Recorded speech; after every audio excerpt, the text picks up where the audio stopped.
नमस्कार, आप देख रहे हैं लाइव सिटीज। मैं हूं आपके साथ सौरभ राज। क्या बिहार में अब बाभन जी का चूड़ा और यादव जी का दही राजनीतिक रूप से एक हो गया है और इससे चुनाव प्रभावित होने लगे हैं? इसके ऊपर विस्तार से बात करेंगे। हमारे साथ सीनियर जर्नलिस्ट ज्ञानेश्वर हैं। क्या बिहार में अब बाभन जी का चूड़ा और यादव जी का दही एक हो गया? देखिए सौरभ, जो सवाल आप पूछ रहे हैं जी, वो बिहार के चुनावी समीकरण और चुनावी इतिहास से जुड़ा है। और जो आप कहना चाहते हैं और जानना चाहते हैं, देखिए मैं ये तो नहीं कह रहा पूर्ण रूपेण कि बाभन जी का चूड़ा और यादव जी का दही एक हो गया है, लेकिन ये बात सच है कि बीजेपी जी, जो यह मानती रही कि हमारे साथ सबंध मतदाता, उनमें भी विशेषकर भूमियार, जी, उनके ही साथ है। देखिए मैं कह रहा हूं उनके ही साथ है, यह बात अब खंडित हुई है। जी, और इस बात को बीजेपी के नेताओं ने भी स्वीकारा है। आप याद कीजिए, जब बुछा का उपचुनाव का नतीजा आया था, बीजेपी हार गई थी, जी, आरजेडी के अमर पासवान जीते थे, तो बीजेपी के सीनियर लीडर और बिहार के पूर्व उप मुख्यमंत्री सुशील कुमार मोदी ने कहा था कि देखिए यह विचार करने की बात है कि सबंध मतदाताओं का एक वर्ग और अति पिछड़ी जाति का एक वर्ग हमसे कैसे छिटक गया। तब देखिए बिहार में एनडीए की ही सरकार थी और बोछा का उपचुनाव जेडीयू और बीजेपी ने मिलकर लड़ा था। तो यह बात तो बीजेपी वाले स्वयं कबूल कर चुके हैं कि छिटकाव है, भटकाव है, अब वैसी एकजुटता नहीं है। देखिए अभी उपचुनाव हुए मोकामा में, गोपालगंज में। मोकामा में भी आपने देखा कि मोकामा में इस बात की उम्मीद की जा रही थी।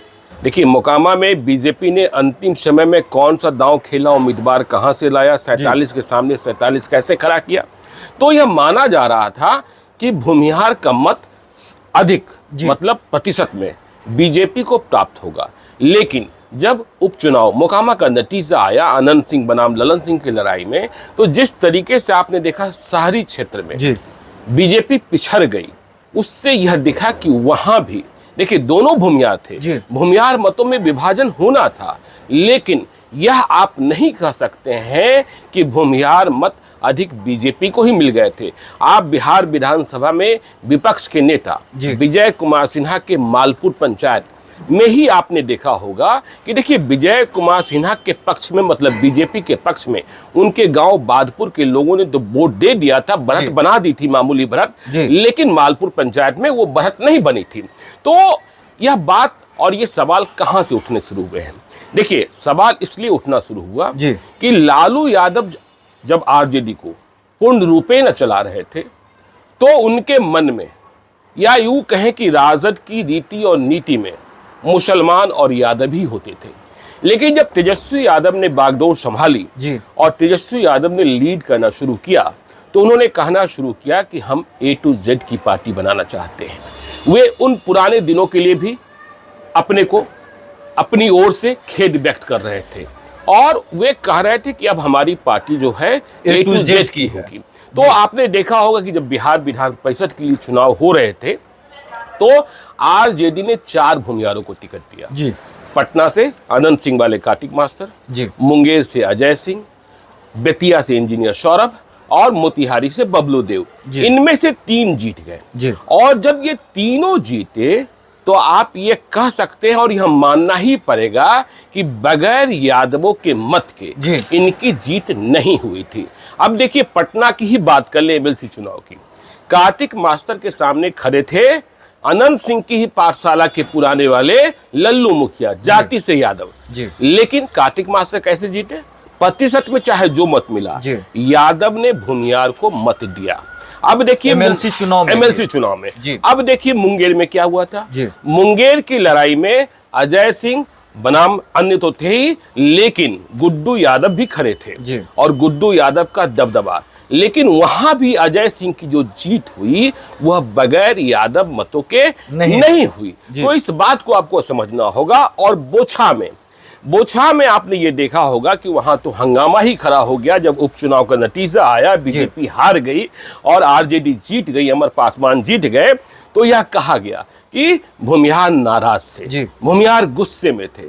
तो भूमियारों की नाराजगी की कई वजह रही हैं। जब एनडीए कई उनकी सीटें छीनी गई जहां उनका प्रभुत्व था, वर्चस्व था। लेकिन असली सवाल ये है सौरभ कि देखिए जो प्रयोग अब तक हुए हैं उसमें आपने ये देखा होगा कि यादवों ने तो भूमिहारों को मत दे दिया जी।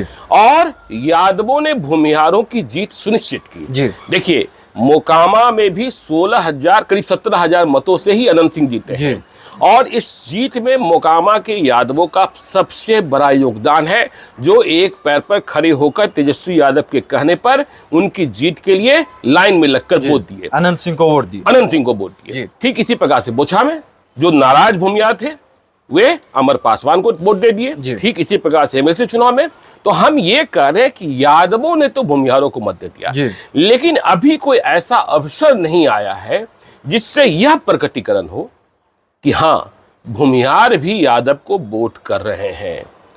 इसका प्रयोग अभी नहीं हुआ है और इसकी परीक्षा अभी नहीं हुई है। अभी परीक्षा बाकी है जी। देखिए यादव जी ने अपना दही तो भूमिहार जी को दे दिया है जी। लेकिन भूमिहार जी अपना चूरा और दही मिलाएंगे यह कब मालूम होगा?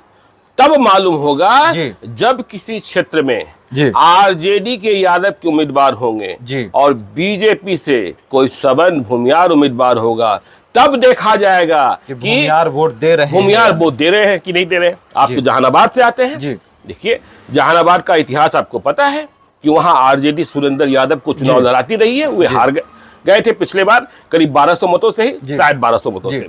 तो यदि भूमिहार साथ हो जाए, मैं ये नहीं कह रहा 2024 में सुरेंद्र यादव भी उम्मीदवार होंगे। देखिए कई सारे क्षेत्रों पर भूमिहार जाति ने अपना दावा शुरू कर दिया है। देखिए पाटलिपुत्रा की बात होती है, जहानाबाद की बात होती है, मुजफ्फरपुर की बात होती है, नवादा तो ऐसी सीट है जहां बिहार के सारे भूमिहार नेता वहीं चुनाव लड़ना चाहते हैं। जिनका नाम लीजिए उनका प्रेम नवादा है। चाहे आप अखिलेश सिंह की बात कर ले, चाहे आप अरुण कुमार की बात कर ले, चंदन सिंह तो हैं ही। जिनकी बात करें, आपने 2019 में भी देखा होगा कि बहुत भारी मन से गिरिराज सिंह बेगूसराय गए थे, क्योंकि बेगूसराय को लेकर वे आशान्वित नहीं थे, वे निश्चिंत नहीं थे, वे नवादा नहीं छोड़ना चाहते थे। तो नवादा तो भूमिहार प्रेम है, ठीक है ना।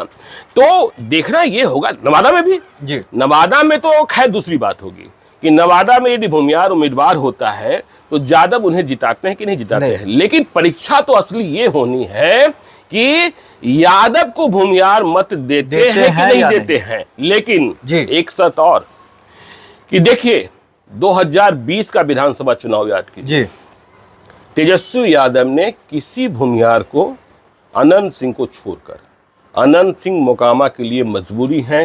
अनंत सिंह अपने बूते चुनाव जीतते हैं, चाहे जिस पार्टी में रहे और चाहे निर्दलीय रहे। वो आपने देखा निर्दलीय भी चुनाव उन्होंने जीता, आपने देखा जेडीयू से भी चुनाव जीता, आपने देखा आरजेडी से भी चुनाव जीता और आपने देखा दो बार जेल में रहते हुए चुनाव जीता। तो मोकामा और अनंत सिंह को छोड़कर आरजेडी ने किसी को टिकट नहीं दिया था 2020 में। अब देखना यह होगा कि 2024 में लोकसभा चुनाव में क्या आरजेडी किसी भूमिहार को टिकट देती है। कांग्रेस की बात मत कीजिए जो महागठबंधन में है, जेडीयू की बात मत कीजिए। आरजेडी टिकट देती कि नहीं देती है।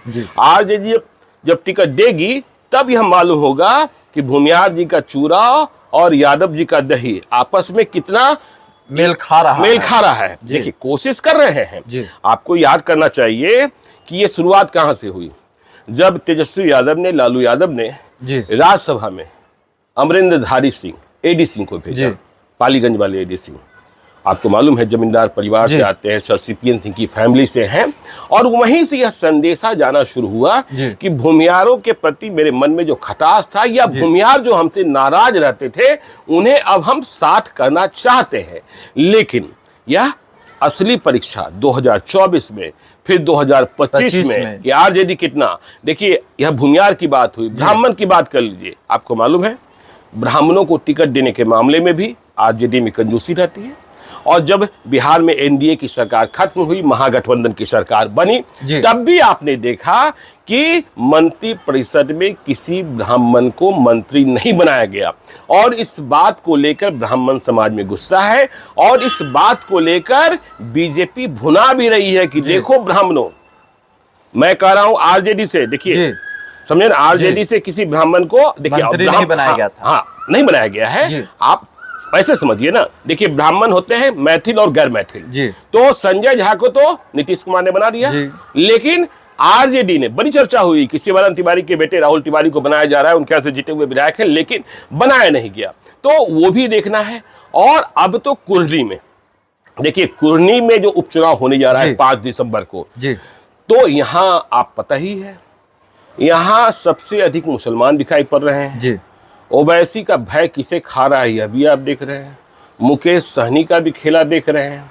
यह भी आपको हम आज बता देते हैं कि जैसे आपने देखा कि मोकामा और गोपालगंज के उपचुनाव में अपनी स्थिति को मजबूत करने के लिए बीजेपी चिराग पासवान के घर तक पहुंच गई।